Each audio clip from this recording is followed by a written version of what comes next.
All politics is identity politics.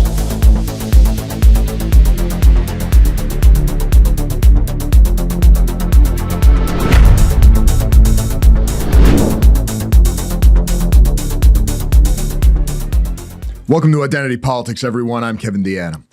Every once in a while, you see a case that really sums up our entire situation. So, in the United Kingdom, there was a young man named Henry Nowak. He was a white man. And unfortunately, in England, that means he had no protection. More than that, if you are a white man, you are hated, seemingly most of all by your own government. You don't really matter. Now, if you don't know what happened to him, you'll find out in a moment. But first, we should talk about the situation of the English in what used to be their country. The English are uniquely disadvantaged, and the reason why is because of this weird system that the British authorities have set up. As we know from the government's response to various protests and terrorist attacks and violence between the different tribes that they've imported to overrun the island, the way the Brits govern their homeland is basically the way they used to govern the empire. Each little group has its own little community leaders that the police liaison with. Each little group has its own quasi-official representatives that bargain with the state. So before the police crack down on, say, Muslims rioting, they have to go and basically plead with the imams to keep their people in line. There's this whole line of tribal leaders that exist between the state and the people. And now that this has basically been formally established, those people aren't really non-governmental actors at all. They're part of the governing apparatus. For all intents and purposes, they are part of the regime. And this tells us something important. In the United Kingdom, not too much different from America, frankly, but a more extreme example, people are not governed as individuals or subjects of the crown or whatever. They are governed as members of groups. The way the law deals with one crime or another, one person or another, one action or another is entirely dependent on what group he belongs to. Give you an example. A couple of years back, the British police rather absurdly doxed a guy who had burned a Quran and was arrested for a hate crime. Guy's name was Martin Frost. The British police put a target on his back. What was strange about this was at the same time, British officials and police and journalists were denouncing those who were trying to find out about non-white criminals whose actions had led to rioting or community violence. Why? Because those identities needed to be protected to diffuse tensions and keep people safe. But they doxed this guy. They even doxed his birthday. A column in The Telegraph entitled "Britain's Illiberal Two-Tier Justice System is Now Impossible to Deny" accurately summarized the situation, and I quote, "Martin Frost's treatment cannot be viewed in a vacuum. The decision to quickly identify him hardly gels with strenuous recent calls by police chiefs that journalists and the wider public must refrain from speculation in a number of high-profile cases with potential or actual cause to inflame tensions." The brothers who assaulted a female police officer at Manchester Airport were not named, nor were the Roma, i.e. Gypsy, family who had 4 children removed in hair halls. Both cases saw public unrest. In the case of hair halls, outright rioting.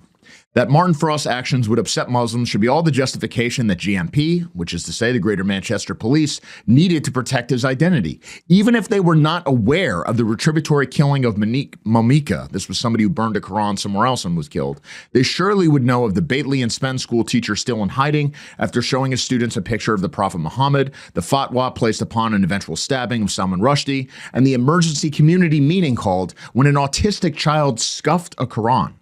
When calming community tensions is your highest calling, even the clear endangerment of life can be countenanced in service of keeping the peace. One might be tempted to compare the functioning of the modern British state to the Ottoman millet system, where a fractious society was ruled by appeals to various community leaders to police their own internal concerns. But this analogy doesn't quite work. After all, there is one group that seems not to be afforded special protections under equality law, nor engaged with through community leaders, unquote.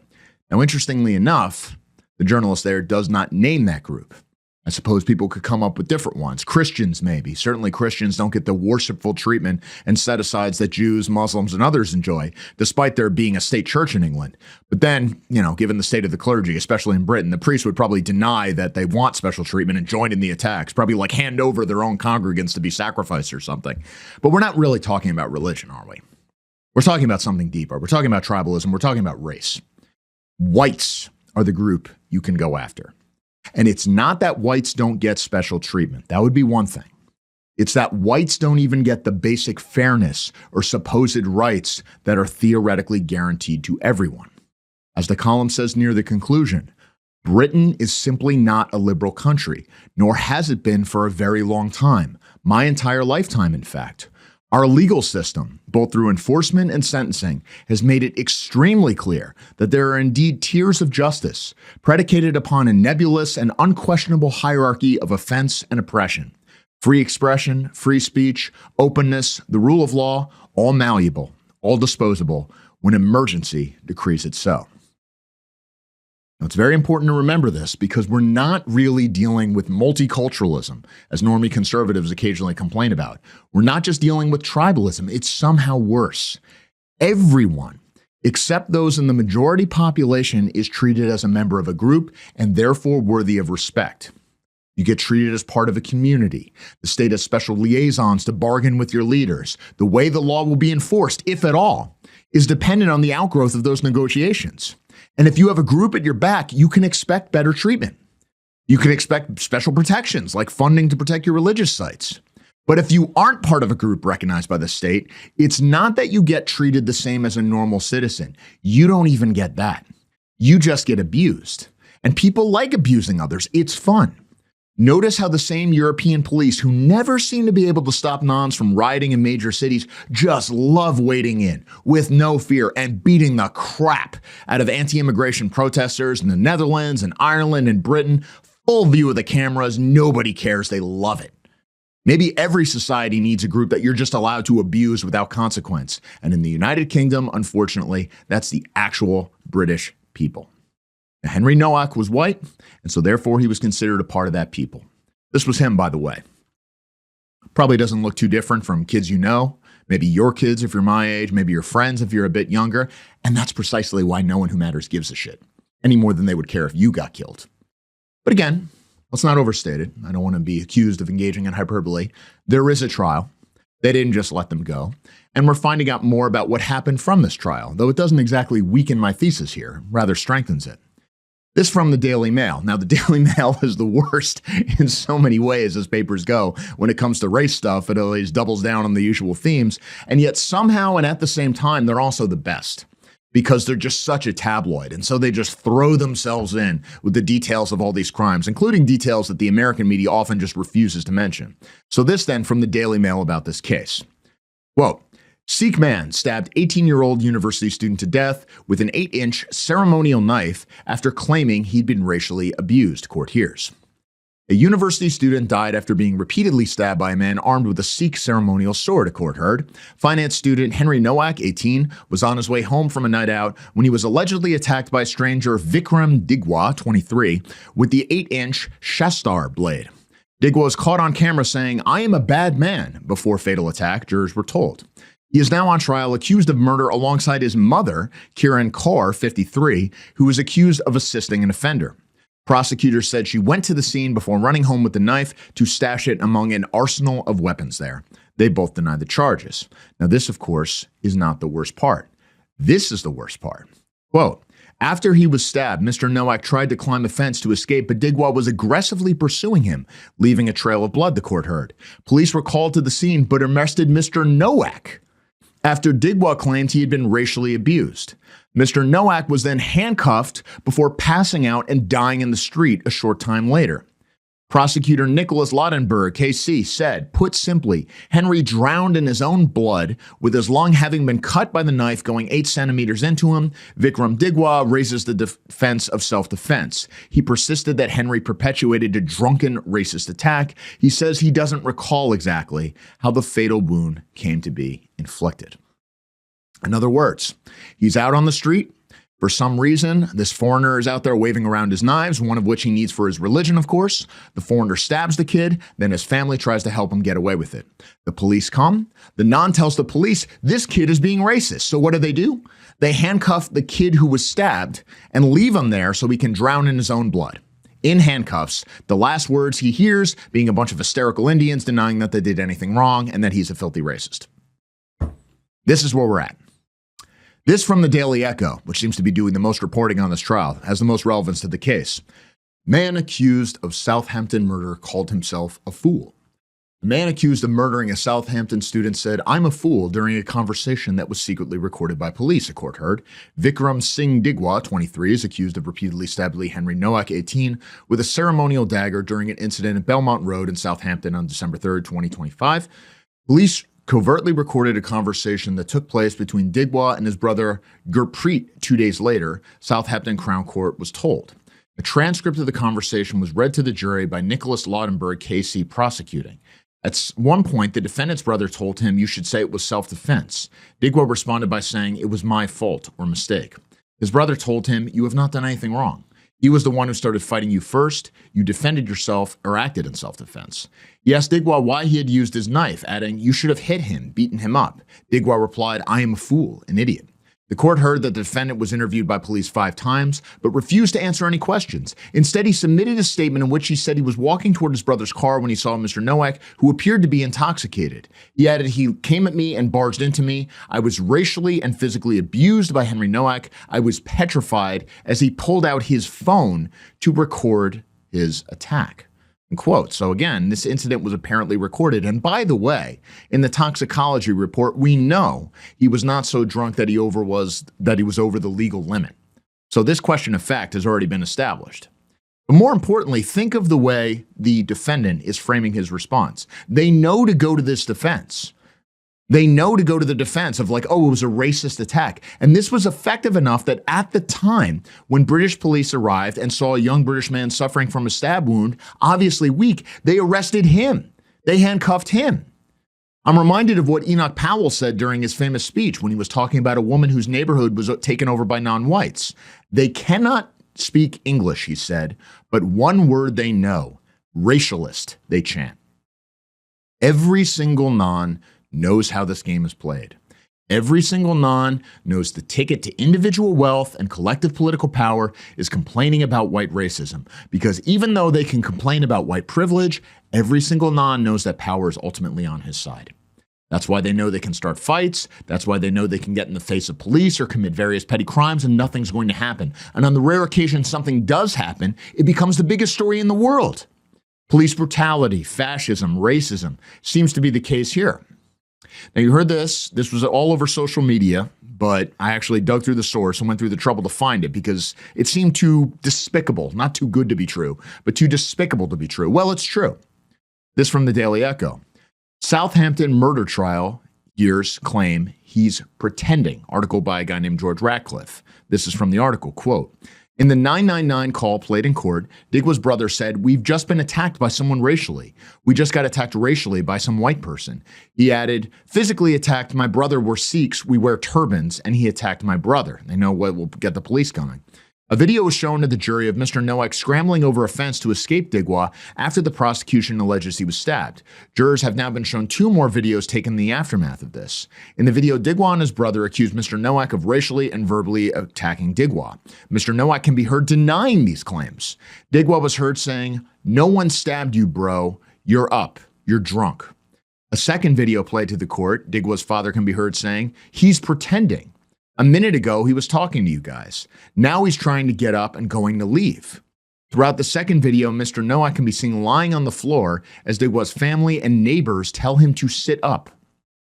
The court also heard from forensic pathologist Dr. Amanda Jeffrey. Dr. Jeffrey explained to the court that the wounds suffered by Mr. Nowak, including an 8-centimeter deep stab wound to his chest, which caused a nick to his subclavian vein, causing a liter of blood to fill his chest cavity, which killed him," unquote. It's not just that he drowned in his own blood.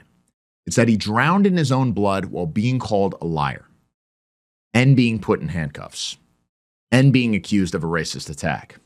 And it should be noted too, 2 of the most serious wounds he suffered were on the back of his legs. Now think about that.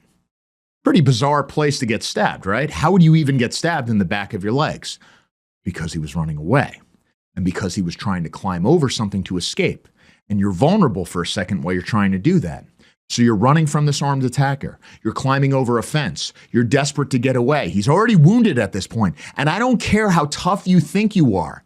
If someone has a knife and you don't, all your self-defense training and weightlifting and MMA sparring and survival training videos, all of that doesn't count for shit. You're going to die. unless you can get out of there. And he knew that, and he's desperately trying to get out of there, and the Sikh ran over to him and stabbed him twice in the legs as he's trying to escape. Back of the leg, place you can't even hit unless someone is just totally helpless. But it was self-defense. It was self-defense, guys. This poor Sikh was petrified. He was terrified of this racist who was coming after him. He's the victim. He stabbed this British kid in the back of the leg because he was fighting fascism or something. I can't wait for the movie version on Netflix. It's going to be enthralling. Here's something else they're going to leave out in that movie version. This also from the Daily Echo. It tells us in a story entitled, Portswood Murder Trial Shown Body Cam of Victim's Arrest that, quote, Mr. Nowak can be heard saying, can't breathe. Police put handcuffs on Mr. Nowak, who was lying on his side, telling officers he had been stabbed and that he could not breathe. The officer told Mr. Nowak that he was under arrest for suspicion of assault. Mr. Nowak repeated that he had been stabbed. A male voice said, I don't think you have, mate. I can't breathe. Now that's one of those phrases that's just supposed to awe us into silence now. Those words alone have launched nationwide, worldwide movements. Eric Garner, George Floyd, every black criminal detained for anything now knows all they have to do is scream that as they're being handcuffed, and they're going to have a crowd showing up. You're going to have worthless celebrities singing songs about it. You've seen this slogan on protest signs. It's on social media. It's on murals. It's everywhere. How could the police possibly ignore someone crying out, I can't breathe? Well, here's a white kid. Here's Henry Nowak. Young white man in school, well-liked by everyone, so much to contribute in his own country, and that's why everyone in his society who matters hates his guts. He comes across a Sikh armed with 2 knives, those very things that the whole British government, media, and law enforcement says is the worst thing ever, but this guy can have them. That's fine. He is then stabbed in the front. He runs away. He's stabbed in the back as he's trying to run away from this armed assailant who's claiming self-defense somehow. He's stabbed twice in the back of the leg, which is just impossible in any kind of a situation where you're trying to do anything but run. He dies in handcuffs, hands behind his back, probably ripping open his chest wound even more because his killer contemptuously instructs the police that he was a racist, and they, of course, believe him. So they put him in handcuffs so he can drown in his own blood. And the last thing he hears on this earth is a man, probably one of the cops, calling him a liar for saying that he has been stabbed. And what is the last thing he says on this earth? Can't breathe. Can't breathe. That's as long as they're filling up with his own blood. And no one who matters cares. No one. Not one person in the whole country, not the journalists, not the cops, not the weeping clergy, not the prime minister, not the fucking king of England. He was a British kid, and insofar as anyone who matters thinks about the larger meaning of this, it is a source for nothing except quiet satisfaction. I can't breathe. Well, you know what? If you're a white kid, no one gives a shit. Am I engaging in hyperbole here? No one is saying it's a good thing, but it's a private tragedy. We're all just individuals. Why do you need to bring race into this at all? There's no larger significance. Okay, let's look at how the system over there really works. Let's look at a case not from that long ago. This is recent history. This is one of these vanishingly rare man bites dog type stories. On April 22nd, 1993, a black kid named Stephen Lawrence was killed by whites, and a witness claimed that the N-word was used. It was worldwide news. Nelson Mandela, of all people, got involved. There was a full inquiry from the government. One result from the resulting McPherson report defined a racist incident as any incident which is perceived to be racist by the victim or any other person, regardless of motive. So what do you think that does as far as incentivizing people to call things racist? The murder also led to an overhaul in Britain's race relation legislation, which created the strongest anti-discrimination powers in Western Europe and was the catalyst for permanent change. This being the description from the Stephen Lawrence Charitable Trust, which helpfully provides training materials to teachers. Media went nuts. They were so desperate to convict the guys who did it that they even got rid of the prohibition on double jeopardy. You know what this is, right? You remember how you can't get tried twice for the same thing? This is pretty foundational to English law. They literally just got rid of that over this. Cornerstone of English law just gone. This from the Telegraph, just a headline. Stephen Lawrence murder. Change in double jeopardy law allowed Gary Dobson prosecution. What else did they do? Stephen Lawrence's mother, Doreen, was made a baroness. She's British nobility now. Why not? And now she can make speeches about how evil and racist the United Kingdom is from the House of Lords. And under the conservative government of Theresa May, the right-wing government, the center-right party, the Tories, the UK made Stephen Lawrence Day on April 22nd a holiday. Why not? Why would you make a holiday to try to honor the heroes of your people or their great accomplishments? That's not what we're about. What has Great Britain ever done? We need holidays to torture ourselves. Some deranged monk out of a progressive's caricature of the Dark Ages has less self-hatred than a typical British bureaucrat or politician today. Part of the celebration, is that the right word, that we can call it that, included having the police silently reflect on racism for 5 minutes. For comparison's sake, there's only a 2-minute silence on Remembrance Day, but to hell with those guys. They were just racist. This is something that actually matters. Now, are you saying that it was okay this poor boy was killed? No, I am not. And I am not engaging in any revisionism about the murder itself. The guys who were convicted seem to have done it. It was a despicable crime. The only thing I will say about the legal process is it's pretty incredible that they threw out a core Anglo-Saxon legal principle just to get them. But hey, David Lammy, who's Justice Secretary in the UK, along with a bunch of other positions, wants to get rid of trial by jury for crimes that carry less than 3 years in prison, which of course includes a lot of these speech crimes that they're so fond of. So there goes something else that used to define what a long time ago we used to call British liberty. And this is David Lammy, by the way. And I'm sorry, I'm not trying to laugh, but isn't it funny when they dress up these nuns in these costumes? They're just like you. They've been here since William the Conqueror. I digress.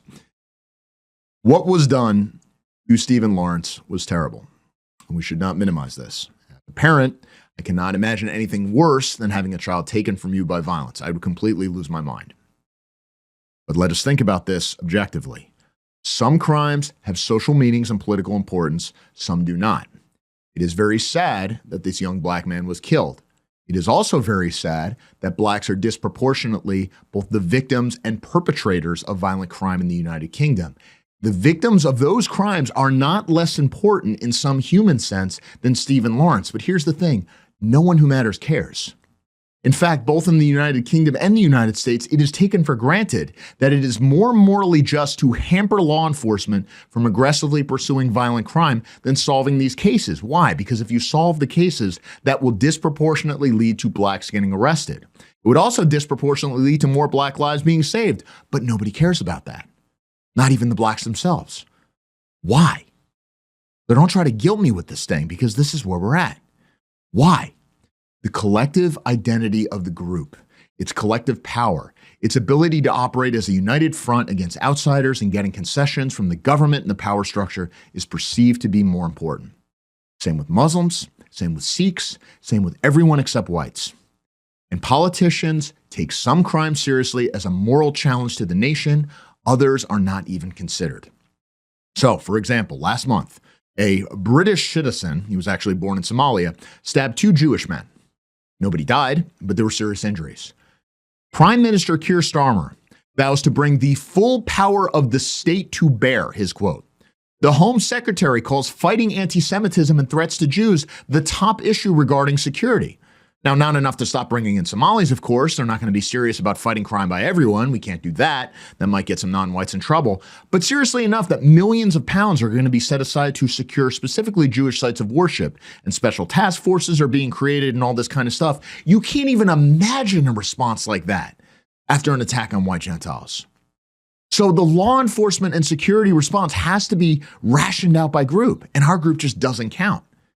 I mean, think about this. Can you even imagine a white kid gets stabbed by a non-white, doesn't even die, and the prime minister or the president of the United States gives a statement and prepares a giant security response? It's crazy. Advocating a response like that would be regarded as far more evil than merely killing a white kid, because who cares about that? And of course, the prime minister has nothing to say about the case we're discussing, even though the young man is actually dead, but he's from a community that has no collective identity. So he doesn't matter, and neither does that community. It's not that, all crimes against people shouldn't be punished. We should obviously be going after crimes regardless of who they're committed against. Yeah, obviously. I know it's very easy to say that, but we don't live under that kind of system. Nobody believes that we do. The UK does not work that way. America does not work that way. In reality, what you get from the system depends on what group you are in and who attacked you and the relative collective power of those groups. So don't talk to me about, well, everyone's entitled to the protection of the laws. That's not how it works. And nobody actually thinks that's how it works. And nobody really wants it to work that way, at least nobody who matters. One last thing about this case specifically. Why did this Sikh have a knife at all? 2 knives, considering how hysterical the British government is about knives. We can't keep knives out of a prison, but the United Kingdom is going to stop people from having knives in the whole country? It's absurd, but don't worry, that doesn't really apply to everyone. Now, in this murder trial, there was some debate about whether the defendant was wearing these knives out of a religious obligation. The defense claims that the larger of the knives carried by the defendant was less than 9 inches long, which was within the permitted length of a kirpan, that's what they call it, that a Sikh is allowed to carry for religious reasons. Prosecution is saying that he also had something called a shastar, basically a larger blade, and there's some dispute about whether this all fits into the religious obligations, and they're having to call in experts on Sikhism to explain all this, because that's what it means to be British in 2026. You have to call in these people to explain these bizarre folkways so you can understand how foreigners get special rights that you don't get. Now, it is worth noting, Sikhs really do, as part of their religion. They have to carry a certain kind of a blade. This is part of the religion. And Sikhism is not that old. Oh, this is an ancient, noteworthy tradition. 15th century. Not that old. Oxford was founded in 1096. The Anglo-Saxons were coming into Britain in the 5th century. It's a lot older. I'll give you another older tradition. So this, right here, this is a variation of a sax. You see different variations of this. When we think of the Anglo-Saxons, we usually shorten that to just Anglos, right? But it was the Saxons too. Gets shortchanged. These are people from northern Germany and the North Sea coast who created England out of Britain. Why were they called Saxons? Because they carried things like this. This is why these people had the name. That's how important it was to their identity. And it was so important to them that it defined them as a people, as their core characteristic. They were the knife people. They were the swordmen. This is what the Saxons were. They were a warrior culture. This is who they were. If you're English, this is who you were. Now, I would say if an object gives its very name to your people, that's pretty important to that people's culture. And yet think about this as a kind of thought experiment. What if somebody said, we as English people, the descendants of Saxons, have a religious obligation to carry this on our person at all times. I can take this anywhere. Doesn't matter. Oh, I'm not allowed to bring a weapon in? This is my religion. This is my identity. This is what gave me my name. Why not? I mean, the Sikhs carry a blade on their person at all times. So don't tell me about, oh, well, it's about the rule of law applying to everyone. That's not true. The legitimacy of special exceptions is already taken for granted. It's already being taken for granted at this murder trial. So don't scoff. What do you mean? Why should that be allowed? Everyone takes this for granted. But if the English said, no, this is who we are going to carry that around. This is our symbol of who we are free men, and the mark of the free man is that he's armed. This goes back to the Germanic warrior bands that built this country, and by the way, created the idea of democracy, the idea of the arms-bearing men having a say and how they're governed. That was core to Northern Europe. It'd be considered absurd. You would never get away with that. Why? Why would it be considered absurd? Why can you not even imagine it? Why does it come off? And let's admit it, it comes off as LARPy, as bizarre, as weird, as comical even.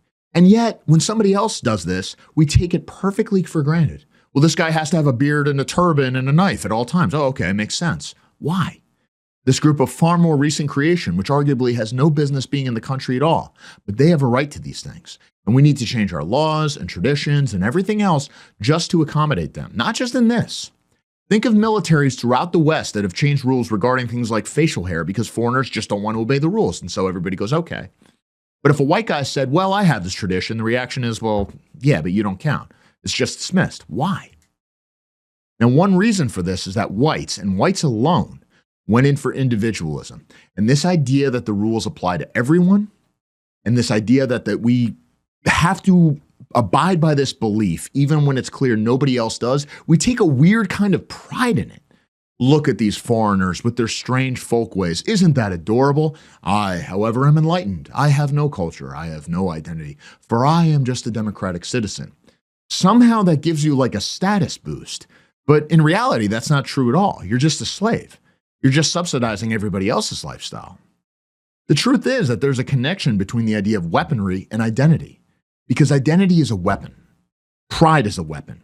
It's a blade to be used against those who wish you harm, and it is a more important weapon than mere physical force. The mere fact of being able to carry something like a blade suggests that you have a certain measure of state power and collective identity, and power comes from that. People have to take you seriously. Why shouldn't Saxons have a tangible expression of that, particularly the very thing that gave them their name?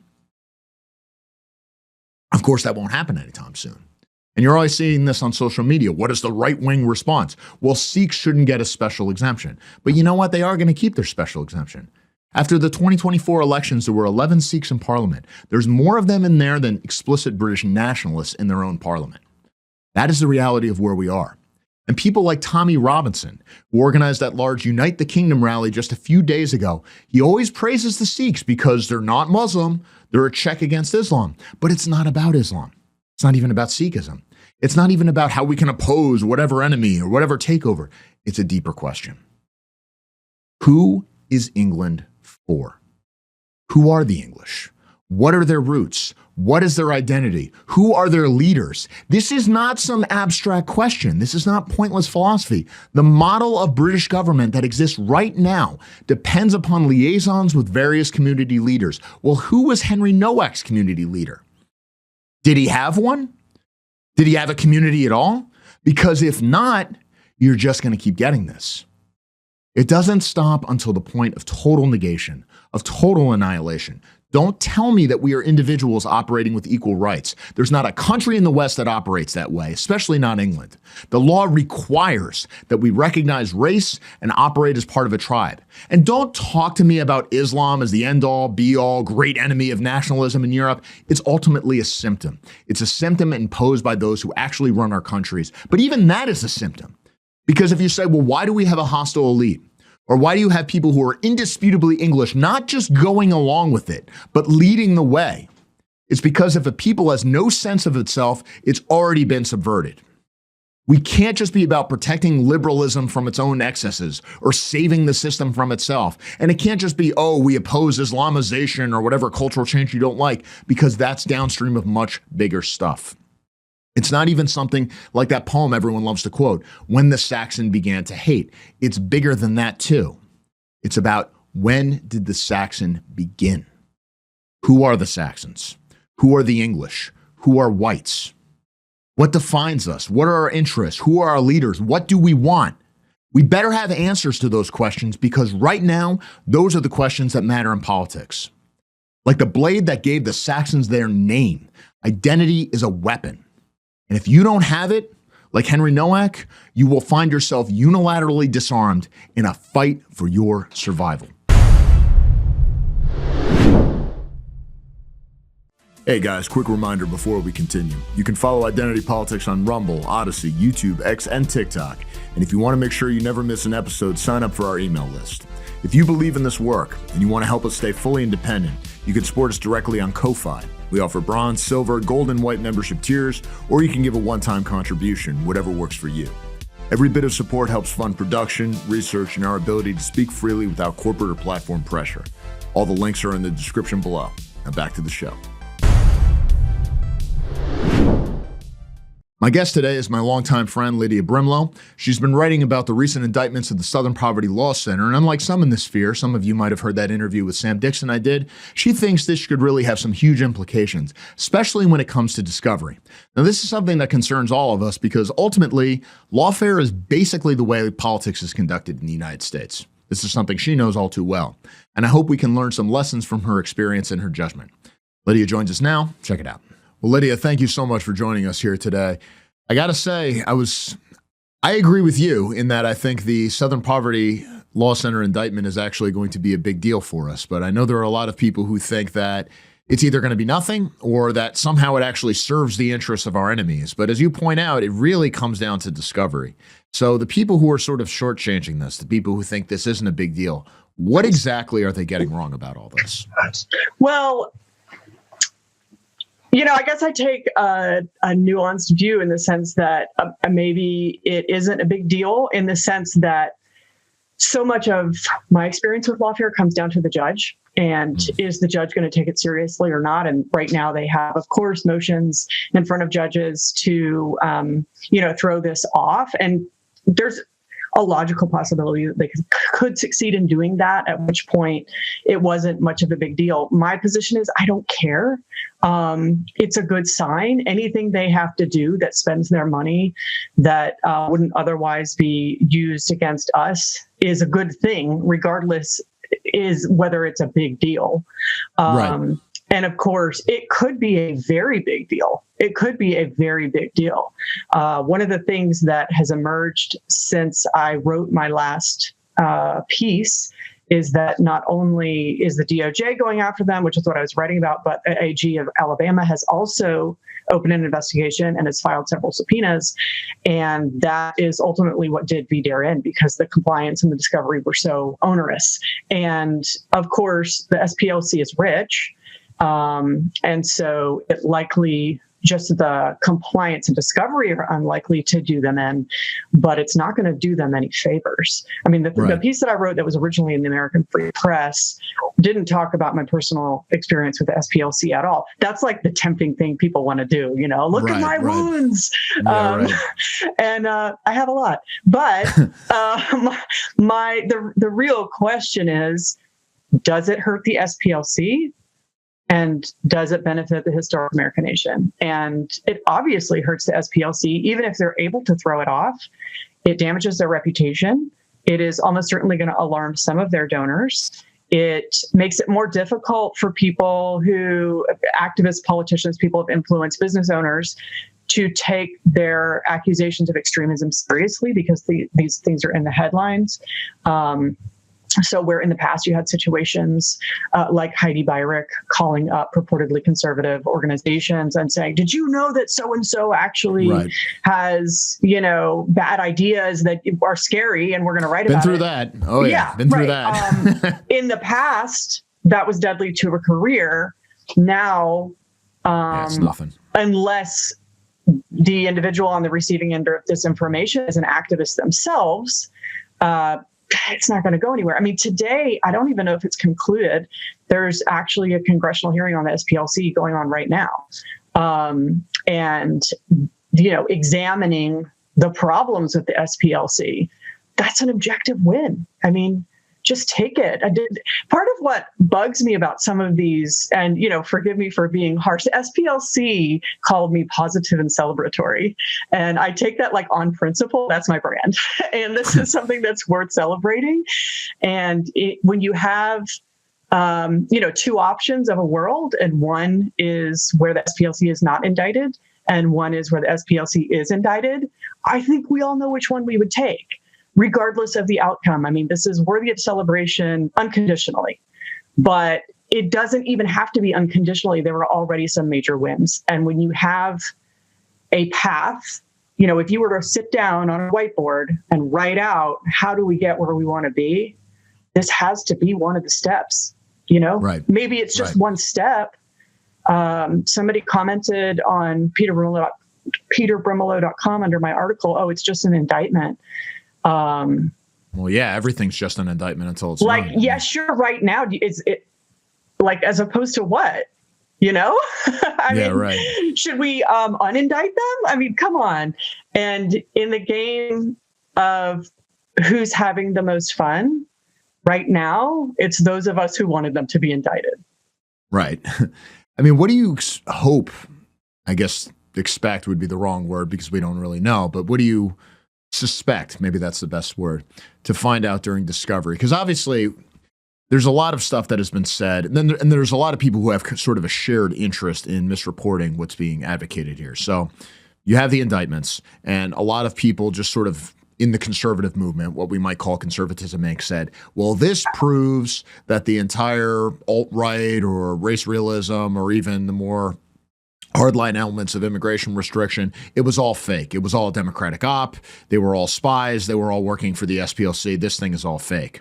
And then you also have within some of the hardline elements of our movement saying, no, no, no, this is also a trick. Like this is red meat for the base because Trump's not doing X, Y, and Z, and this is a way to get people on side. It's best not to fall for it. And I think what's kind of gotten lost in all of this is the actual detail of, well, what exactly were they funding? And who exactly were they funding? And how did this whole thing work? Because the actual case, like the thing that they're being indicted for, is you're telling donors, we are shutting down these groups. And there is a case to be made that precisely the most optically unfriendly groups are more or less being funded by these guys. Mm-hmm. And this is something those of us who had been writing about it for a while, when you would look at, say, the hate group list, and you'd be looking at it and you'd say, it's one guy, and somehow this one guy is turned into 4 groups. Half these groups don't even exist. Mm-hmm. This is all just entirely made up. And that by itself is fraudulent because you're using that to justify to donors. This is why we need more money. Look, hate groups have doubled in 2 years or whatever it is that they're saying. Do you suspect you're going to get like a real revelation of something you didn't know from discovery? Or do you think that it's just they've been doing this model all along, we've all kind of seen it, and now this is the first time that like the government actually bothered to notice? Well, I would actually quibble with you. I don't think that's what this case is about. I think that is the most headline, that's what's been picked up in all the headlines on the left and the right. And the first thing you talk about is like, oh, the whole thing was, an op. Right. The funding means that people don't really care about their own communities. I mean, that's obviously like a low IQ take, which is just retarded. Right. On the other hand, I don't think that it's without benefit. There are, most people are not us. Most people are not true believers. And I know a lot of people that are still kind of spooked by Charlottesville, even though the truth has come out. And so it may be fake news that Charlottesville was a left-wing op, but isn't it also possible that gives spooked people a little bit of room to say, hey, maybe I can care about things like Confederate statues and replacement migration and all these kind of stuff without being Charlottesville scary, because that was the SPLC that did that. Yeah, I'm not saying that it's true, but I'm saying that it might not be all bad. And it's not actually that clear to me how it damages us, except that we all believe in what's true.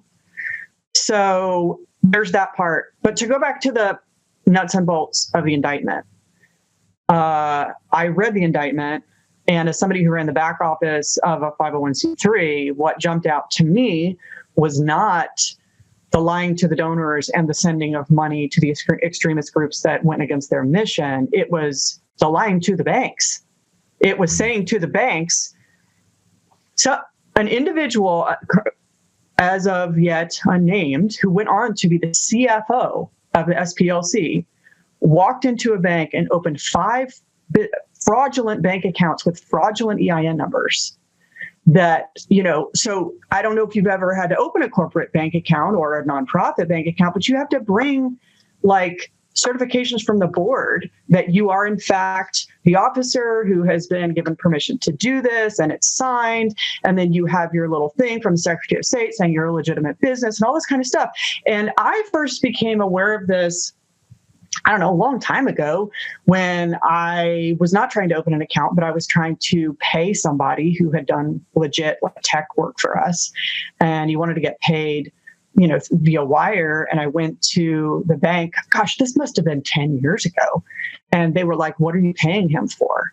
And, being a paranoid dissident, I was like, why are you asking me? It's none of your business. And they're like, look, I could not care less, but because of both campaign finance reform and the Patriot Act and all this kind of stuff, like, do you see, I have to write something on the line, lady.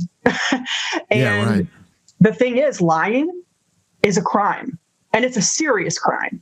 It's like, you're not allowed to lie to the FBI, right? That's what I've heard. I mean, it's like perjury in the sense that the lie itself is a crime, and then because there's the lie, and then there's the lie that the influence of the lie, like it influenced a bank to do a certain thing on the basis of this falsity, and then there's each individual wire that was transferred there. So you have that, and then so I don't even know how they were able to do that, because in my experience, the banks comply. I mean, that's what they're good at. That's why you use a bank, because they know how to do the things. But a few years after they opened the bank account, the bank was like, wait a minute, this seems weird. You guys, SPLC, what's going on? And they shut all the bank accounts down. And there's actually an email where somebody within the SPLC acknowledges, yes, these are but these bank accounts were actually associated with us. They were not independent LLCs, blah, blah, blah. So it's like, it's pretty cut and dry. I mean, how did they take down Al Capone? Yeah, right. It wasn't for murder. Right. And this is one of these things where if you're trying to run what is, and this was always implicit in their brand, the intelligence report, right? Like, oh, we're actually like a super secret domestic spy agency and everything else. It's like, well, you can say whatever you want, but when you start moving money around in a certain way and you try to act like you're the CIA or something, that's not something you can actually do. I mean, because as you point out, and it goes to this question of arrogance and a feeling like you're above the law, which frankly a lot of leftists feel, because they are. I mean, they have been above the law. Yeah. We know that they were working with the FBI. Did they think they were the FBI? I mean, there's a question there of like, they didn't have to do this. They could have paid. I can see, just for a second, if I put on a sympathetic hat, and I don't want to just say death, death, death to the SPLC, I can see an argument that they would have paid informants. Sure, why not? Right. They're an intelligence operation. Right. So why would they need to lie about that, especially to a bank? Yeah, right. Because that is fundamentally what it's about. I mean, as you point out, the headlines are one thing and the way people are interpreting this, but that's not really what the case is about. The case is about financial crimes. The case is about lying to the banks and engaging in wire fraud. Yeah. I mean, if they wanted to push it, I think, just judging from my personal experience with having to defend VDARE and having fiduciary obligations to VDARE and other nonprofits, fiduciary duty of a board member of a nonprofit is to the mission. And if you are found, having acted in a way that is self-interested or is somehow negligent, or even, you can get prosecuted for ignorance if you're on the board. Like if there were materials available, just, pure hypothetical, if, it turned out there was some financial issue and as a board member, you weren't involved in it, but you also never read the financials, meeting after meeting, you were just like, yeah, sure, it looks fine to me. Like you can be prosecuted for that. So there is a level at which somebody could argue that giving money to extremist groups was in violation of the board members' fiduciary obligations to the SPLC. It strikes me that that's a weak case, but it's not a case. What's pretty cut and dry is this banking issue. Right. Well, that's an interesting thing. I mean, it would be a weak case, but again, now we're getting into hypotheticals and we're just going to have to wait and see, because there are two ways to go about this. I mean, if you were saying, well, we're paying for an informant, we're paying for somebody to basically be a spy in this group, and spies don't work for free. So we're paying this guy and he's going to do this kind of thing. And this is how we take down the group for the inside or whatever. You can imagine justifying that. But of course, then why cover it up? Why not just tell the bank that and it's fine? But there's also another way, and we'll have to wait and see how this goes, where the people that you're paying are also out there essentially creating the headlines for you. So like the guy that you're paying, there's a conflict of interest. Right. The guy that you're paying goes out there and says some like crazy thing, dropping racial slurs in full view of the camera, whatever else. And then you are writing an article being like, oh, isn't it horrible that these extremists are doing stuff? But he's working for you. Right. So, at that point, it does become a mission conflict where like it'd be like if American Renaissance was like, paying a black nationalist to go out there and say like death to white people. And then like I write a book about like, look at this evil guy. And then like that becomes like a giant thing. The FBI does it all the time, right? Well, yeah, but the FBI is the FBI. I think that the SPLC thought they were the FBI. Yeah. He who is sovereign makes the exception. But if you're a nonprofit, you're not actually sovereign. But I mean, they essentially were up until recently. I mean, this is one of the things where elections have consequences, right? I mean, this would not have happened if you did not have the regime change of 2024. I mean, they would have just kind of kept going. If anything, you probably would have seen that partnership intensify. And God knows if you look at the internal politics of the FBI right now, it's pretty intense. And this doesn't even get into some of the other groups. Forget like CIA and deep state or whatever else people want to obsess about with foreign policy and things like that. I mean, let's just talk about what's happening domestically. I mean, you look at a group like the ADL. I mean, that was something that worked with the FBI for a long time. A lot of people are saying, is the shoe going to drop out that? But there's still some partnership there. And the bigger question is that the way democracy seems to work now is that the government sort of outsources the things it's not allowed to do to the NGOs. I mean, obviously, we don't need to go in that with refugee resettlement, but we both know how that works. Right. But this also increasingly has to do with like law enforcement. And at a certain point, how can you not run into issues like this? Because you have these groups that are technically not part of the government, but de facto they kind of are. Right. And they're also taking sides, which really is not supposed to be how law enforcement works. I mean, the law should be the law regardless, but as you and I both know, that is not the way the so-called rule of law actually works in this country. It's always a question of who and whom. No, we have a two-tier justice system for sure. And SPLC may be finding that out for themselves, in the sense that they have been floating above all kinds of enforcement for decades and wreaking all kinds of havoc. And that may not have been obvious to them in that sense at the time. I do want to go back to something that you asked, and I got a little distracted. Like, you didn't say what's the best case scenario, but like, what do I think might happen?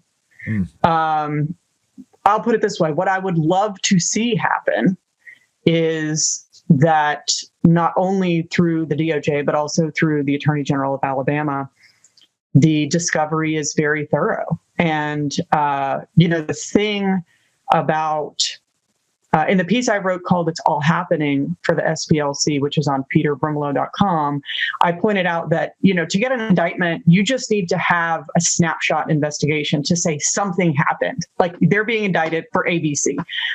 But in discovery, it's an ongoing investigation. And so where all they needed, and if you read the indictment, you see they don't have anything from the SPLC because there haven't been subpoenas, there hasn't been discovery, there haven't been depositions, they haven't had any of that. All they had was conversations with the banks.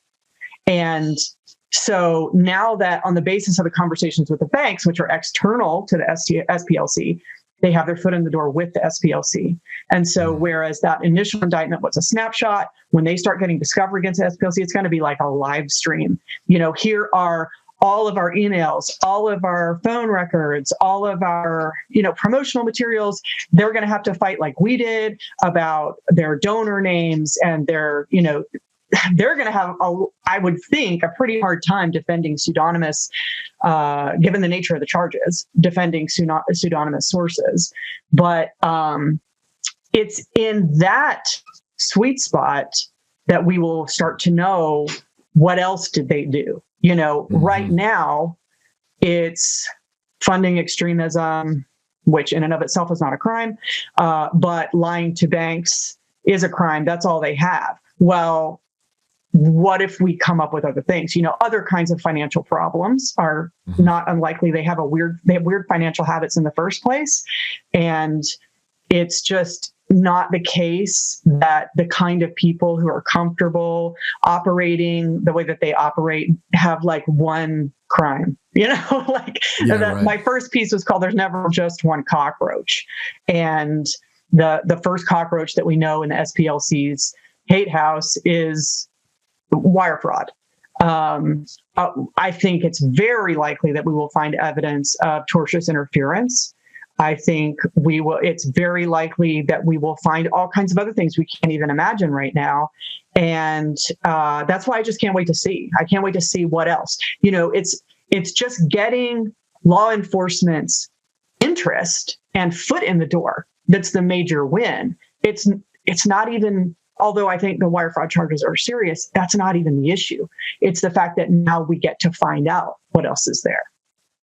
Right. So as excited and as all the speculation that people were going over already, this isn't even the beginning. Like it hasn't even started yet in terms of what we could find out. No. Now, that said, it's all up to a judge. Right. And that's just it. I mean, you get some judge who's like, well, I like them, so it's fine. The SPLC's position is that the DOJ lied in their indictment. And so, or in their coverage of the indictment. And so they have reason to believe that the DOJ lied at the grand jury. And so they have petitioned the court to turn over the typically sealed transcripts of the grand jury testimony that got the indictment. That has not been ruled on. It's in front of a judge, a white woman who was born and raised in Alabama. I believe she went to University of Alabama. She's a Trump appointee judge. In her private practice, she focused on labor and civil rights law, but it looks like her civil rights practice was focused on like defending corporations and stuff like that, like defending people. She's married. She has children. I believe her whole family's white. I don't have a ton of information on her.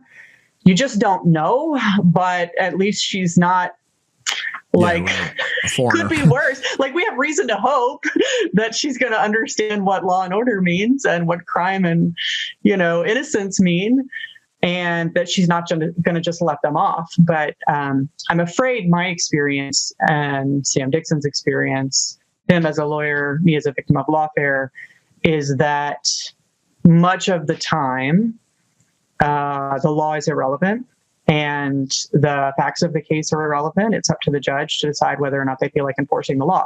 But my experience, which has been just black across the board, right, was in New York, and the SPLC's in Alabama, and those are universes apart. I mean, obviously it's a logical possibility that things go sideways and they don't get the justice they deserve. But it's different in Alabama with the kind of judge that I'm describing. Right. I mean, and doesn't that just tell you everything? I mean, just you running down the facts of this, and this is something, your husband told me to do when I would be looking into cases and stuff, is who appointed the judge? Right. What's the background? What are the kinds of things I talked about before? And it's amazing how nobody ever did that. Like, you never see that. I mean, now you kind of do because of all these judges, like because of all these crazy things. Right. But that only happened like in the last couple of years. Really, the second Trump term is the only time you start seeing that happen. But in like 2019 or something, or even 2023, if you brought up, well, the judge was appointed by this and that, people would say like, well, why is that relevant? And it's like, that's the only thing that's relevant. Like what the law says is like not. Appointments, you sometimes wish the appointments were more consequential. Like who appointed you? Have you no loyalty? Yeah, right. But, when you look at the constellation of data points for a certain judge's identity, you can have hope or despair, at least in the initial phase.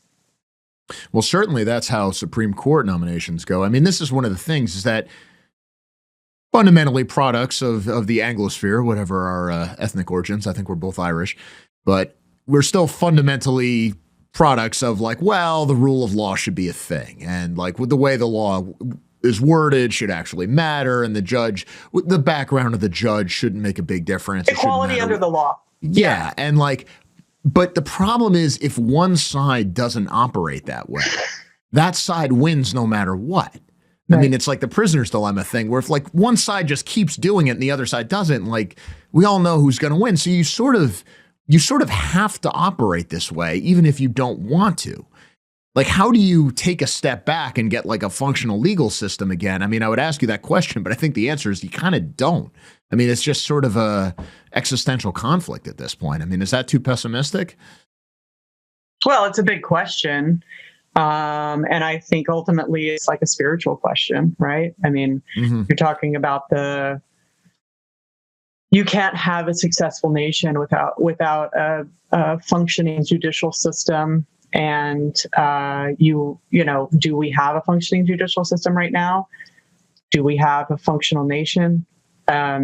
These aren't things with simple questions, but obviously, I think that the first step is to make sure, to the most extent that you can, that the population that is supporting the justice system, that is purportedly a part of the nation, understands itself and recognizes its own identity. And you can't do that with the kind of diversity that America has now.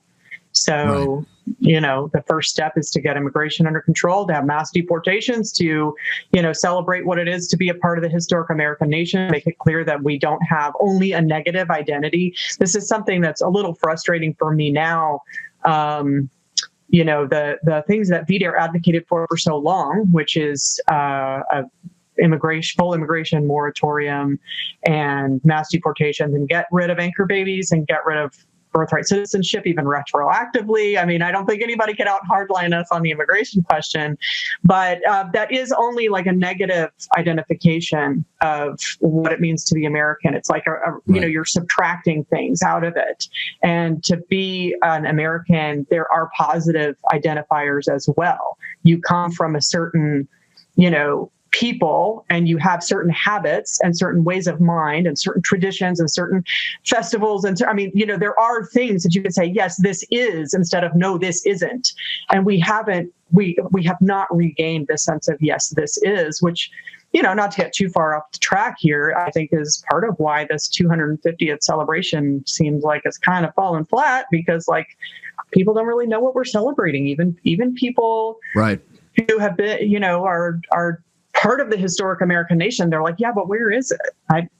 You got to go looking for it. I mean, you can still find it, but you have to like go looking for it, and you also can't tell anyone, because you get the feeling that if you actually find something cool, the New York Times is going to send in a team of reporters to like sue everybody, write hit pieces and destroy everything. I mean, I would say something a little different, which is that so many people have been raised, it's like the fish in the water is unaware of the water. People who've been raised in the context of a normal American culture. I mean, I'm here in the backwoods of West Virginia. I grew up in the backwoods of Texas. You don't actually know that that's what it is. You just think, oh, well, that was my childhood. That's what things are like. You don't have any reason to be like, that is America. And that is, I want these particular things, especially when you're told, through every, channel, that there is no American culture. Even by, right wingers say this. They like to disparage America because they're like post-America. And, for me, that might be useful in some sort of rhetorical, intellectual exercise, but I personally am not post-America. I don't have anything else. And, so, being told that, America doesn't have any cuisines other than hamburgers and hot dogs, which is totally wrong, by the way. I should write a whole article about American cuisine and stuff like that. You can only take it for so long without forgetting that you have a real culture, and that a lot of us were raised in it, and a lot of it are actually giving it to our children. We just don't know how to identify it. It doesn't have a label. Mm-hmm. And the rot in the institutions does seem downstream of the cultural rot. I mean, as you point out, the 250th anniversary does seem to be kind of a dud also just the sheer fact that so many people who are in this country are not American and know that they're not American. Right. I mean, they'll tell you that they're American. Right. And one of the understated things from an institutional point of view is that the Trump administration basically had to start from scratch, because you had like a whole Biden team in there for it. And of course, had Harris won, it would have been, this is how evil the country is. America's a crime scene. As she said, really the only Americans are slaves and Indians and whatever, both kinds of Indians. And this is the only thing that we're about. And now you're having to do like the whole thing all over again. But that that kind of like related cultural institutional rot now is in the court system. And the problem is like the one thing that you're probably going to have to deal with at some point in your life when you deal with power, when you deal with politics, when you deal with the system, it's the courts. And it's just the thing that I don't think a lot of people get is how arbitrary it is, what's going to happen to you if you get sucked into the system, depending on which judge you're before, what area of the country you're in, whether the press decides to pick up on the coverage or not. I mean, how many cases have we seen in this country where the DA rules something, then the press starts writing on it and they just reverse it? I mean, in theory, the law is supposed to be immune to public pressure. In practice, of course, it's not. As somebody who's just gone through hell, and I know you probably can't talk about it too much, but I mean, if there was anything going forward you would advise people, like how to protect themselves somewhat, what would it be? Jurisdiction is everything. Yeah. Yeah, that's probably what I would say too. Maybe the SPLC will learn that to its sorrow with Alabama. Right. That's really, that's all you can that's do. Basically it. You know, don't be a criminal. I wasn't a criminal. That doesn't protect you. Right. You know, the best thing that you can do is domicile in a place where you have some hope that judges will be impartial. Right. And beyond that, there's nothing. Yeah, I think it's depressing advice, but I think it's advice that at some level we all kind of know. I mean, everybody who's watching this at some level knows that if you're in a deep blue city or something, and even if it's an open and shut self-defense case, you're just screwed. I mean, it just doesn't matter in terms of what it is. At best, maybe you'll be okay if like nobody in the press notices and it doesn't become like a giant racial issue or something. Right. But once that happens, it's the end of the world. But I mean, in theory, then you look at like the rest of the world. And what's really depressing is in so much of the rest of the world, mostly I've been talking about the United Kingdom today, and it seems even worse in some places. Oh, it's definitely worse. I mean, there was a phase on the right where people were like, oh, America's so bad. We're just going to have to move somewhere else. I can't stand it here. I'm like, where else is better? Like, name one place. I will say that, when we weren't sure if Trump was going to win his second term and, we might be facing a Kamala Harris presidency, Peter and I went and visited, El Salvador, and we're like, might be okay. I mean, the prospect was terrifying. It's not something that I wanted to do. But the prospect of my family having to live with Kamala Harris as president when we had already learned what it was like to be under Letitia James as Attorney General, I just didn't want to be here. But my idea was that then we could come back, when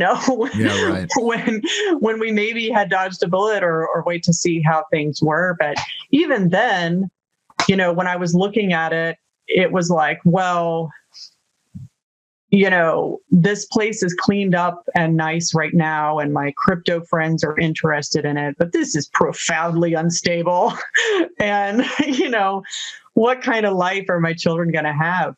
The only appeals that it had were that it wasn't difficult at all for my Texas family to access, so I wouldn't be completely cut off. And I also while there was no cultural richness because they've been at war forever, and there are no resources, to raise a family in. And by that, I don't mean like, there's like no housing, there's like no schools, there's no anything. But I did know that ultimately I would not be persecuted. I would not be persecuted. And that was my only bar as far as like what would be the standard. And I could not have told you of another place where I could be less persecuted. Like if that's what you're looking for, then the trade-off is like, okay, I'll just give up literally everything else. And thank God Trump won the election. I mean, it hasn't saved us from lawfare, but at least things haven't gotten worse for us. Right. I mean, I think of something Peter had me read, which was the biography Churchill wrote of Lord Marlborough, like really, really long one. He loves that book. I mean, yeah, I know. Well, it's a great book. And I have my problems with Churchill, but he was a good author, at least with that one. But one of the things that Peter said about it, and I always remember this because it's just one of those things that's stuck with me ever since, is just when you're reading about the way these guys lived, around the time of the Glorious Revolution and all these sorts of things, it was just taken for granted that, well, I'm participating in public life, so there's a pretty good chance I'm going to go to jail at some point. Right. And then maybe I'll get sprung from jail and be a high government official. And then maybe after that, I'll be executed. But then my kid might get to do something, this kind of craziness. Well, and that's here now too. Yeah. And we've never had to deal with that. But now I think everybody sort of understands, like, no, this is pretty much how it is now. Like, oh yeah, there's always like a 5% chance someone's going to kick in the door and be like, well, you said the wrong thing on the internet, so them's the breaks. Even if you don't say anything very obviously wrong. I mean, I think Spencer Pratt, running for mayor of Los Angeles, is experiencing that, if it's not bad enough that his house was burned down by, incompetent communists, or maybe they were too competent as communists. I'm not sure. Yeah, right. It was deliberate. I mean, they were pretty competent as far as setting a big fire goes. Got to give them that.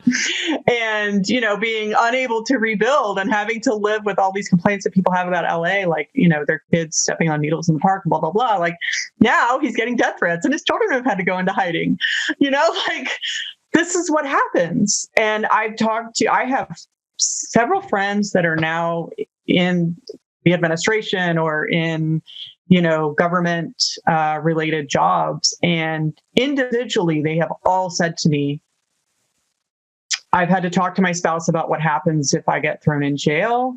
I've had to consider changing my children's last names. They're planning for these horrific contingencies in a way that is much more explicit, I think, than it has been in the past. Yeah. I mean, people kind of knew last time, like, oh, it was a big deal when they indicted Trump on various things. And then Trump gets in and now these other people are getting indicted, enemies of him. But now it's you sort of understand it where it's like, okay, the guy's playing at that level. They're going to do this to each other, but it's never going to be taken that seriously or whatever else. But now we're in a situation where it doesn't matter how low you are on the totem pole. It doesn't matter if you're on the totem pole at all. You're just perceived to be on the other team by the other side. Like things that you had no participation in, things that you have no involvement in, like that could be the thing that determines the rest of your life. And well, that's what happened. We had no participation and no involvement in Charlottesville. And yet that was the beginning of the end for VDARE, because within days we got kicked off of PayPal. It was just an excuse. And of course, or no, was that? Yeah. I mean, it was just, we've been persecuted for so many things we weren't involved in. I had to make sure that timeline was right. Guilt by no association. I mean, that's always how they get you now. By fantastical association, disassociation. But the, it gets to be crazy. I mean, to bring it back to the topic at hand, I think that this indictment of the SPLC and then the ongoing investigation is going to be so important. First of all, that the judge makes sure that it happens. And secondly, that the people who are doing the investigation are motivated to find other crimes. And I think they are. I really do think they are. They know that they've kicked a hornet's nest.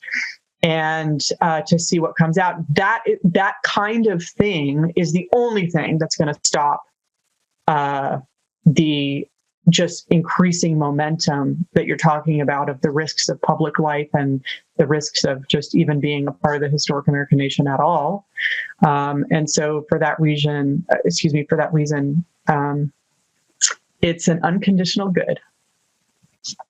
I do think that the only way, this is the weird thing, like the only way we can sort of bring things back to normal is escalation in the short term. Because if you say like, hey, if you act this way, you might get indicted if the shoe's on the other foot, then maybe at some point you can be like, okay, maybe let's all take a step back. Maybe let's go back to the way things are. But if you have one side that's just getting away with it over and over and over again, as the SPLC has for God knows how many decades, why would you ever stop? Why not just keep doing it? Right. I mean, I think one thing that Orwell said, which I mean, not said directly, but I mean, as a main takeaway of 1984 is that the reason that repression happens at some level is because it's fun. It's just fun to push other people around. The purpose of power is power. And I think like that's really underestimated when people look at the left. Like, why are they doing this kind of thing? Because it's fun to screw with people and feel like you're more powerful than they are. And the only way to stop them is be like, yeah, but what if it happens to you too? I think for many on the left, it's just a possibility they've never even considered, because why would they? Why would they? That never happens to them. It never happens to them. No, I think you're right. I think that's startlingly close to a compromise that I've ever heard you say, like, oh, maybe we just hard in the short term and then we loosen up. I mean, I'm a peaceful moderate, especially these days online. I'm a harmless fuzzball compared to like everybody out there now. I'm a centrist, a sensible centrist, as they call it. The world has changed a lot. Yes, but this is what it's going to take, though. I mean, people do need to understand, like, there do have to be consequences imposed on these kinds of groups. And of course, just from a movement perspective, and this will be the last thing that I'll ask, and we don't really know, but from a legal perspective, is there a way that we're actually going to find out who, I mean, let's just say it, who the traitors were? Because at least with Charlottesville, you've got somebody who was clearly, from what the indictment said, and again, be overly fair. SPLC says they're lying. Maybe the DOJ is lying. Maybe they got something wrong. But that's very possible, right? Sure. But I don't want to just assume. But according to the DOJ, there was somebody who was not only involved with Charlottesville, but was basically transporting people and arranging transportation, which suggests some sort of, not organizer, not one of the speakers, probably not anybody, maybe anybody had heard of, but somebody who was doing something. It was in a helpful circle. Yeah. Right. Was organizing in some ways. And it's frankly of pretty profound interest to all of us to know who that was. Sure. I don't know whether they're going to open up those names or not. I really couldn't say. The one that was interesting to me was that the guy who was, I guess, a part of the National Alliance, and they paid him to trespass, break in, steal documents, copy them, and then return them. I mean, again, those are actual crimes. And I don't know what their culpability is for, paying him to do that. Obviously, if a man hires somebody to kill his wife, he is also culpable for that murder. Right. I don't know how these things transfer. That's something that I wrote in the piece that was in the American Free Press under the question of, does it harm? Can this in any way harm the historic American nation? I think ultimately no, but there is a question of who were the traitors and what information did they give over. I mean, it's unavoidable the carnage that the SPLC was able to wreak in people's lives, and they did that through gaining information. And so if, you had a traitor who was giving over information about people's opinions, people's political views, people's associations, not about their criminal activity. We're not talking about the mob here, and they were ruining their lives. I mean, on a personal level, people are very interested to know who that was. I just don't really have any context for knowing how likely it is that we'll get to know those names. But, I think that whatever information they handed over must have long since been exploited, because the SPLC was not overly they weren't I don't have the impression that if they knew of some secret sect of evil white nationalists that they were going to put it under a bushel. I think anything they had, they put it out there. They like to see people get purged as quickly and as ugly as possible. And so I doubt that any of that stuff could hurt now. It may just be of interest. Now, this morning, I had a terrible revelation about a potential way it could harm us. Peter and I like to talk about logical possibilities, which are distinct from realistic possibilities. But yesterday... Well, it's a good thing I never harp on worst case scenarios. You know me. Yesterday there was this big announcement that Trump's settlement with the IRS includes almost $2 billion set aside that citizens can apply for, or I don't know who, citizens, maybe also organizations can apply for if they feel they were unjustly targeted by their government, by the federal government. So obviously J6ers, and I would think probably some PTA during COVID parents, and like the Liberty FBI was Moms or whatever they were, right? All kinds of people, even like pro-lifers, right? It was like some random Catholic and groups like the Latin Mass. And so it's not, they haven't made any, communications or information available about how you apply for that money. We're all very interested, but, if the SPLC gets a crooked judge and they say, this is an unfair prosecution from the DOJ, and the judge is like, you know what, you're right, dismissed.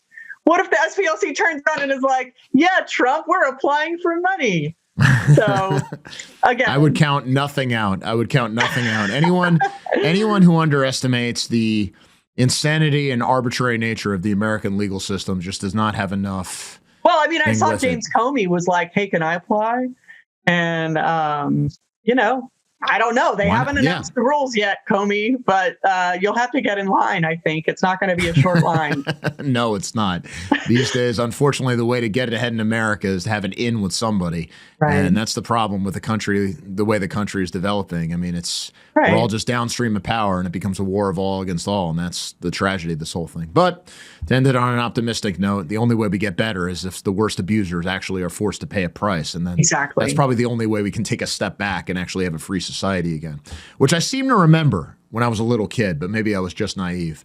I think like my generation is the last one who even knows what that was like. I remember it. It was fun. Yeah, it was fun while it lasted. Is that true of everything? Lydia, where can people find your writings? How can they support you? Where can they find what you're saying about these cases and other matters? Oh, thank you. Everything that I write is going to be published on Peter's new project, which is peterbrimelow.com. I am still the president of the VDARE Foundation, but unfortunately, we don't have publishing ability there at this point. My job there is just to respond to lawyers and legal demands and pay their bills. So if I have any updates about that, it's all going to be on peterbrimelow.com. Peter and I are being sued by Letitia James. In addition to VDARE being sued, there are actually 2 lawsuits going on, the culmination of 4 years of investigation. She actually, it's a civil lawsuit. She did not find any crimes, but you can support mine and Peter's legal fund at givesendgo.com/Brimelow, and you can support VDARE's at givesendgo.com/VDARE. So whatever is more appealing to you, it's most welcome in every case. So you can read me at peterbrimelow.com or help us fight Letitia James. Well, she's facing her own legal problems, so we'll see what happens on that front, too. Onward and upward. She was. Yeah. All right, Lydia, thank you so much. Appreciate everything. You. One of the themes that I try to emphasize here is that any cultural practice, no matter how retrograde or patriarchal or reactionary, gets a pass if it comes to non-whites. So I did an audio episode on how this works for you subscribers on the Ko-Fi recently, talking about the discussion on X with The Last Samurai. People were debating all this kind of stuff. Now, the thing is with The Last Samurai, it's an insanely reactionary movie. Patriarchy, the caste system, monarchy by divine right. These and other things are all good and honorable and noble. Why? Because non-whites are doing them. Or take even more fictional ones. Think of the historical phenomenon that was Black Panther. You remember how the media went nuts with that. The fictional Wakanda, and don't tell blacks it's fiction, they got a lot writing on this. Wakanda is ruled again, sacred bloodline. You fight your way to the throne. There's no democracy, there's no equality, but that's fine. Why? Because it's non-whites, and therefore it's good. But this even extends to the real world and practices that I don't think even those of us who are far right or reactionary would defend, but liberal journalists will defend it. So, from the BBC, because we're picking on the British regime today, selling children to survive. Afghan fathers forced to make impossible choices. You see, they're the victims. It's your fault, really. The article says, quote, In Afghanistan today, a staggering 3 in 4 people cannot meet their basic needs, according to the UN. Unemployment is rife, healthcare struggling, and the aid that once provided the basics for millions has dwindled to a fraction of what it once was. The country is now facing record levels of hunger, with 4.7 million, more than a tenth of Afghanistan's population, estimated to be one step away from famine. Now, why? Again, it's your fault. So they tell the stories of all these people who are suffering. Here's one of the examples. Quote, just 2 years ago, Saeed was getting some help. Back then, he and his family, like millions of other Afghans, received food aid, flour, cooking oil, lentils, and supplements for children. But massive cuts in aid over the past few years have deprived a large majority of this life-saving assistance. The U.S., once the top donor to Afghanistan, cut nearly all aid to the country last year. Gee, I wonder why. Many other key donors have also significantly reduced contributions, including the UK. Current UN figures show that the aid received so far this year is 70% lower than in 2025. Why could that be? What exactly are we supposed to do in this situation? Apparently, we're just supposed to keep funding this forever. And if we don't, this happens. Quote, Saeed Ahmed tells us he has already been forced to sell his 5-year-old daughter, Shaika, after she got appendicitis and a cyst in her liver. I had no money to pay the medical expenses, so I sold my daughter to a relative, he says. Shaika's surgery was successful. The money for it came from the 200,000 Afghani, $3,200 she has been sold for. If I had taken the whole sum at that time, he would have taken her away. So I told him to just give me enough for a treatment now. In the next 5 years, he can give me the rest, after which you can take her, explained Saeed. Unquote. Libertarian ethics, I guess, selling your kid for $3,000. The point is, even selling your kids can be packaged as heroism, or at least sympathetic. Why?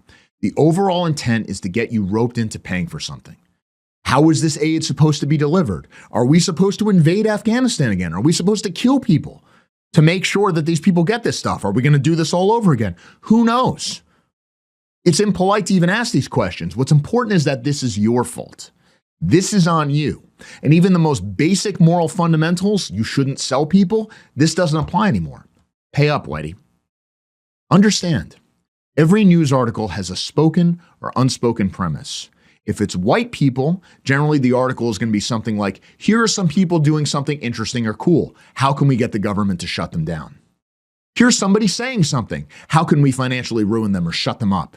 How can we incite somebody to attack them? But if it's foreigners, it doesn't matter what they're doing, because journos don't believe they really have agency. The question is, how can we make you pay for it? How can we have a kind of permanent colonialism, except you don't actually govern them or get anything or build anything useful? You just pay and subsidize their reproduction, which of course makes things worse in the long run, forever. Can't go on like this. Do not take these appeals to guilt seriously. Recognize the agenda, and just like identity can be a weapon, so can guilt. Feminism, equality, democracy, these and all the other sacred values go right out the window if they can be used against you. You are under no obligation to listen to the arguments or the hysterical wailing of those people who want to destroy you. All journalists are bastards. Don't listen to these people. I'm Kevin DeAnna. We'll talk again real soon. All right, guys, that's it for today's episode of Identity Politics. If you found this valuable and you want to see more of this kind of work, here's how you can help. First, follow the show and share it with people who need to hear it. We're on Rumble, Odyssey, YouTube, X, TikTok, and you can also grab the RSS feed. Sharing it is the fastest way for us to grow. Second, sign up for our email list so we can always stay in direct contact no matter what the platforms decide. And most importantly, if you believe in our mission and want to keep it going, please consider supporting us on Ko-Fi. You can donate once or subscribe at the bronze, silver, gold, or white level. Every contribution, big or small, helps keep Identity Politics independent and alive. All the links are in the description below. Thanks for watching. Thanks for supporting. We'll see you next time.